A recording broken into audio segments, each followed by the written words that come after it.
Welcome to ஷெட்டா கிச்சங்க. நம்ம இன்றைக்கி பார்க்க போகிறது சூப்பரான இனிப்பு குழி பணியாருங்க. வாங்க வீடியோக்குள்ளே போடலாம்.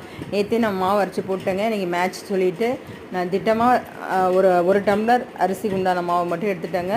அதனால் 3/4 டம்ளர் வெல்லம் வந்துட்டு பாவு காய்ச்சி அதில் வந்துட்டு கொஞ்சமாக ஒரு 1/4 டம்ளர் தண்ணி ஊற்றி அப்படியே வெல்லம் கரையிறதுக்காக, மண் குப்பெல்லாம் இருப்பீங்களா, அதுக்காக கரையிறதுக்காக அது கூட 4 ஏலக்காய் நசுக்கி போட்டேங்க. அது வந்துட்டு சும்மா பாவு மாதிரிலாம் இல்லை, கொஞ்சம் கரைஞ்சா போதும். நான் திட்டமான மாவு எடுத்துகிட்டு இல்லைங்களா, அதில் அப்படியே ஃபில்டர் பண்ணி மிக்ஸ் பண்ணி அப்படியே நம்ம குழி பணியாரம் கல்லில் ஊற்ற வேண்டியது தாங்க. கொஞ்சமாக நெய் தடவி இல்லை எண்ணெய் தடவி வாங்க மிக்ஸ் பண்ணிக்க வேண்டியது தான், அவ்வளோதாங்க. இன்றைக்கி வந்துட்டு இந்தியா நியூசிலாந்து மேட்ச் இல்லைங்களா, அதனால் இந்த ஸ்நாக்ஸ் ஈவினிங் ரெடி பண்ணிவிட்டு நாங்கள் ஸ்நாக்ஸ் சாப்பிட்டுட்டே மேட்ச் பார்க்குறோங்க. வாங்க எண்ணெய் எல்லா குழியிலும் கொஞ்சம் எண்ணெய் அப்படியே தடவிட்டால் கொஞ்சம் ஈஸியாக வரும்ன்றதுக்காக தான். வாங்க இனிப்பு வந்துட்டு அது ரொம்ப போடக்கூடாது, இனிப்பு வந்துட்டு திட்டமாக தான் போடணும், கம்மியாக தான் போடணுங்க.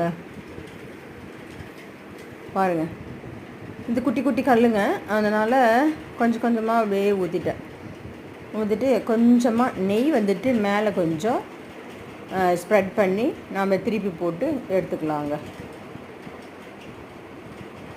நீங்களும் உங்கள் வீட்டில் என்ன ஸ்நாக்ஸ் செஞ்சீங்கன்னு சொல்லுங்கள். நான் வந்துட்டு முன்னாடி வீடியோவில் சொன்னேன் இல்லைங்களா, காலிஃப்ளவர் போட்டேன் இல்லைங்களா,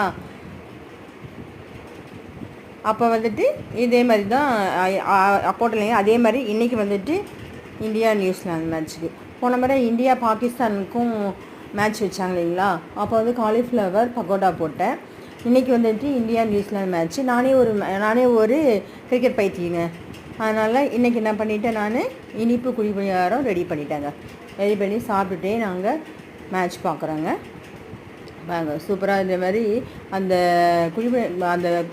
குழிப்பணியாரம் திருப்புறதுக்கு அந்த ஒரு குச்சி மாதிரி கொடுத்துருக்காங்க பாருங்கள், அதை வச்சு தாங்க நல்லா திருப்ப முடியுது.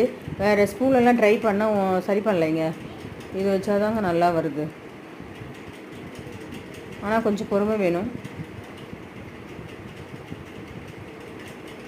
அவ்வளோதாங்க. ஸ்வீட்டும் அதிகமாக கிடையாது இல்லைங்களா, அதனால் எல்லாருமே குழந்தைங்கலேருந்து பெரியவங்க வரையும் நல்லா சாப்பிட்லாங்க.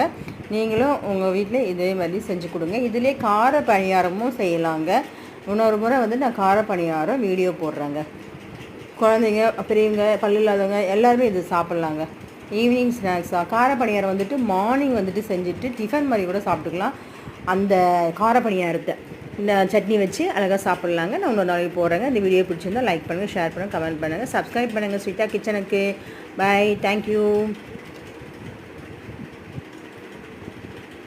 அவ்வளோதாங்க, சூப்பராக பாருங்கள் நம்ம வீட்டுக்கு